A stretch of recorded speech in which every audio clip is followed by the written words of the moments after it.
Good morning, my dear students. Today we discuss a new topic, and that is temperature dependence of rate of reaction. હવે temperature dependence of the rate of રિએક્શનની આપણે વાત કરીએ તો like તમે શું વિચાર કરી શકો કે ટેમ્પરેચર રેટ ઓફ રિએક્શન પર કઈ રીતે ડિપેન્ડન્ટ કરતો હશે. તો મોસ્ટ ઓફલી આપણે રિએક્શનની વાત કરીએ, બધી રિએક્શનની વાત નહીં કરીએ પણ મોસ્ટ ઓફ આપણે જોઈએ તો મોસ્ટ ઓફ આપણે કોઈ બી રિએક્શનમાં ટેમ્પરેચર ઇન્ક્રીઝ કરીએ બરાબર, તો એ રિએક્શન જે છે એનો રેટ પહેલાં કરતાં ઇન્ક્રીઝ થાય છે. ઓકે, એના તમે કોઈ બી એક્ઝામ્પલ આપણે લઈ શકીએ છીએ.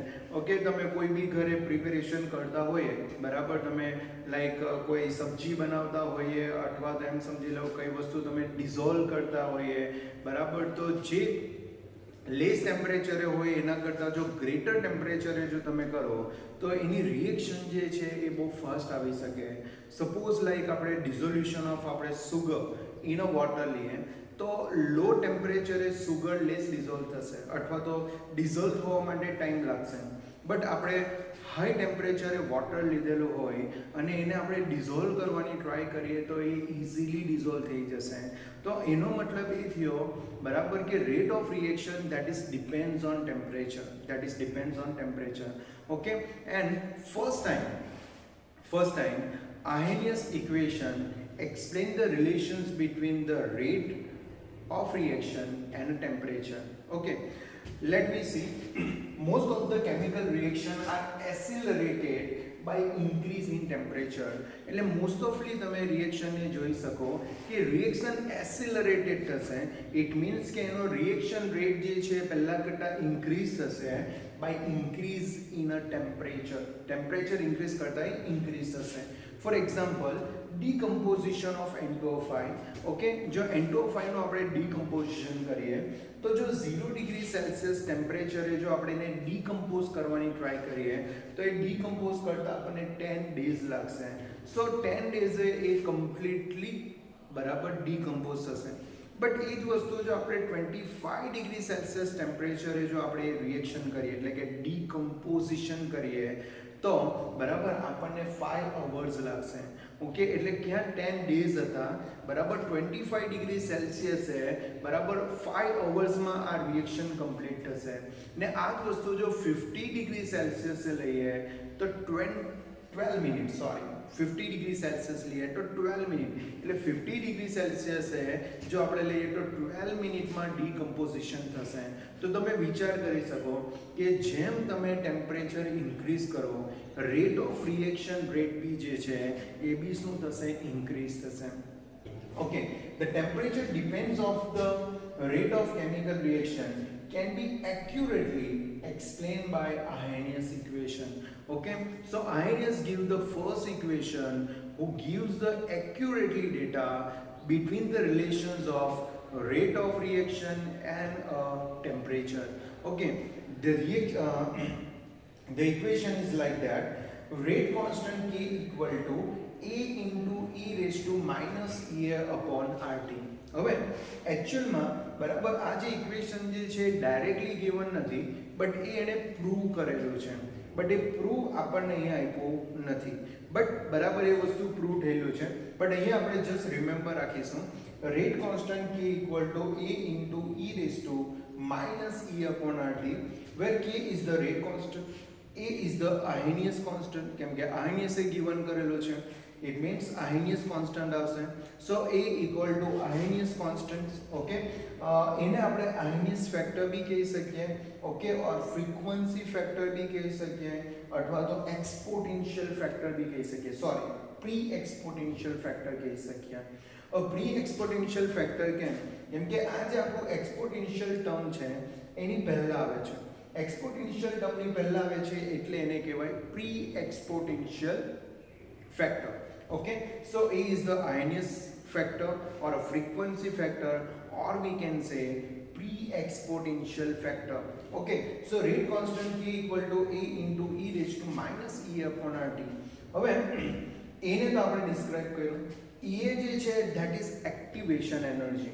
Activation energy means the energy required for the reactant means the reactant convert into product. Okay, રિએક્ટરને પ્રોડક્ટમાં કન્વર્ટ કરવા માટે જે મિનિમમ રિક્વાયર્ડ એનર્જી જે છે, that minimum required energy we call as activation energy, and activation energy is denoted by EA. Okay, R is a gas constant, and gas constants we know in a 11th standard. Okay, and capital T is a absolute temperature. Absolute temperature means the temperature always come in Kelvin. Okay, so T is the absolute temperature here. So rate constant K equal to A into e raised to minus EA upon RT. You should remember this equation. Okay, now simplify this equation. So for simplification this equation, taking natural logarithm both side. હવે natural logarithm જે છે, okay, it means કે આપણે ln લેવાનું છે, ને ln અને log બંનેના મેથેમેટિક્સ સ્ટેપ સેમ જ છે, બટ ln માં બેઝ e આવે અને log માં બેઝ 10 આવશે. So I hope you can understand natural logarithm means ln, and ln જે છે એનું સેમ મેથેમેટિકલ સ્ટેપ બરાબર લોગેરિધમ જેવું જ થશે, log જેવું જ થશે, બટ ln માં બેઝ e આવે. ઓકે, એટલું ધ્યાન રાખજો. ઓકે, સો આપણે રેટ કોન્સ્ટન્ટ બરાબરનું આ જે ઇક્વેશન છે એમાં જો આપણે ln યુઝ કરીએ તો અહીંયા આવશે ln k ઇક્વલ ટુ આવશે ln a. હવે અહીંયા મલ્ટીપ્લિકેશન છે. ઓકે, લોગેરિધમમાં મલ્ટીપ્લિકેશન જો હોય તો સમેશન થાય, પ્લસ થાય. ઓકે, એડિશન થશે, એટલે અહીંયા મલ્ટીપ્લિકેશન છે એનું એડિશન થશે, એટલે તમે જોઈ શકો ln k equal two ln a. હવે આ જે મલ્ટીપ્લાયમાં હતું એનું એડિશન થયું, બરાબર, અહીંયા પ્લસ થયું, મલ્ટીપ્લિકેશનનું શું થશે, પ્લસ થશે, એટલે પ્લસ થશે ln e raise to minus e upon rt. હવે આ ln e raise to minus e upon rt છે એ logનું જે સ્ટેપ છે કે log a raise to b, બરાબર, જે રીતે e raise to e upon rt એ રીતે a રેઝ ટુ b છે, તો b આગળ આવશે, તો શું બનશે, b log a થશે, b આગળ આવશે તો શું બનશે, b log a.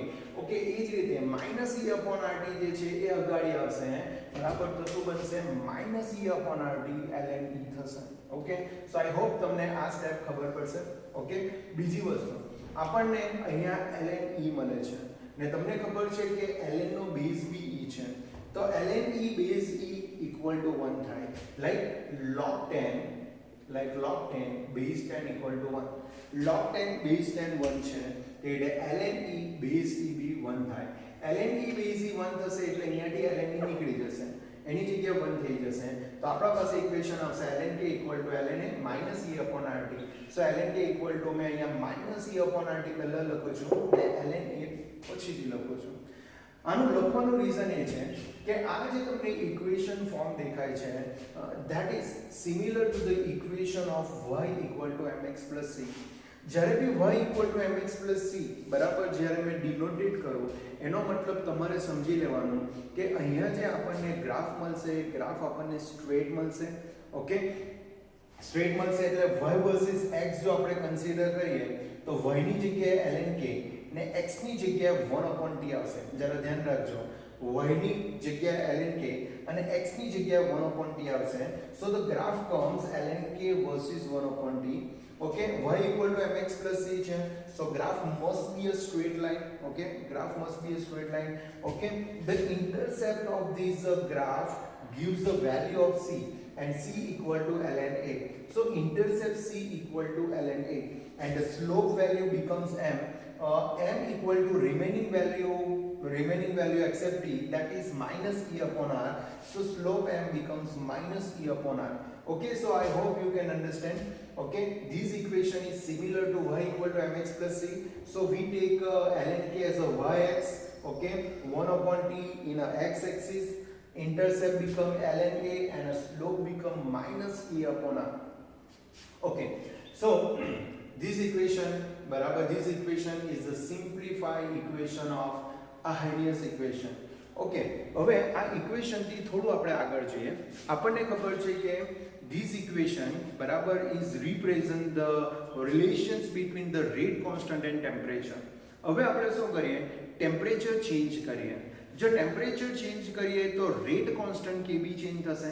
Okay, so for a temperature T1 what we can write, okay, જો ટેમ્પરેચર ચેન્જ કરીએ તો રેટ કોન્સ્ટન્ટ બી ચેન્જ થશે, એટલે T1 જો લખ્યો તો અહીંયા આપણે K1 લખીએ.